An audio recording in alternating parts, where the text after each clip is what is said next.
Wait, was it this berry that was edible or that other berry? Hey there, everybody. How's it going? If you're anything like me, you forget stuff a lot. And for some reason, the stuff I remember is never the stuff I need to remember. Like, I can remember the time that I chewed through my seatbelt and what the capital of Bosnia is with relative ease. But if you ask me if I turned off the stove, for some reason I just can't remember. But one thing I can gladly say that I've never forgotten is 8 kids and 1 father on a field trip. My 3rd grade teacher, however, cannot relate to that statement. And I know this because I was one of the 8 kids that she forgot. So back in 3rd grade, one of our field trips was to a nature preserve about 20 minutes away from the school, so we could learn about something that I can't remember, probably nature. When we got there, the teacher split us into 2 groups, the group with her and the group that was apparently too forgettable to remember with my friend's dad, my best buddy Charles, me, and 6 other kids. Now this trip went about how you would think a trip to a nature preserve with 8 3rd graders would go. While the tour guide of this preserve was explaining stuff, we were doing other stuff that wasn't listening to her, like throwing rocks at birds. Eating most likely poisonous stuff. See, always this sleepy? Conversing with the resident swamp monster. So the Greenland cod is over 77 millimeters long and can be found along the coast of St. Lawrence and up to the North American pole, but it shouldn't be confused with the Atlantic cod because the Atlantic cod is a completely different fish. Now to my knowledge, there are no clocks in the woods, which means that with these activities we were having too much fun. So much fun in fact that we didn't bother checking the time on a watch, so we didn't exactly know what time it was or when the bus left.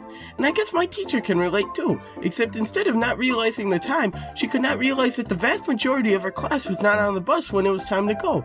So imagine our surprise when we got to a quarry. Man, that car looks exactly like our bus. I don't know how she didn't realize that she left 8 people at a nature preserve, but she didn't realize that she left 8 people at a nature preserve. 1 person I can see. I don't know who hasn't left 3 people somewhere. 5 people is a sign that you need to get your vision checked, but what kind of bonehead forgets 8 people and 1 chaperone at a nature preserve? Boy, you guys sure are quiet. Now one may think that a group of kids who just got left on a field trip would be freaking out, but in fact, on the contrary. We were being extremely silly by running around a possibly dangerous quarry full of jagged rocks only 1 trip away from the pearly gates. My friend's dad, on the other hand, wasn't having a silly time.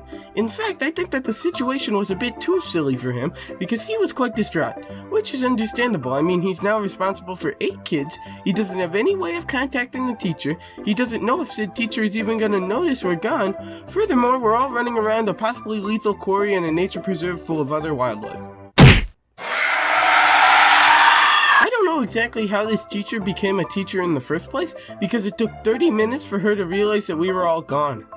Now where did that silly half of my class go? Eventually, 45 minutes later, a bus came to get us and we were all saved. My friends and I were unfazed. The chaperone seemed to be traumatized out of it, and after this I don't think he volunteered for any other field trips in his life. Can you sign my permission slip? However, even though they lost 1 chaperone, they gained another, because after this, my dad volunteered for every single field trip for the rest of the 3rd grade year, because the rest of the field trips were more than an hour away, and I don't think he wanted any chances to be taken. I'm sorry, ma'am, but your son, husband, and 15 kids have been left in Wyoming, Michigan. Anyway, thanks for watching.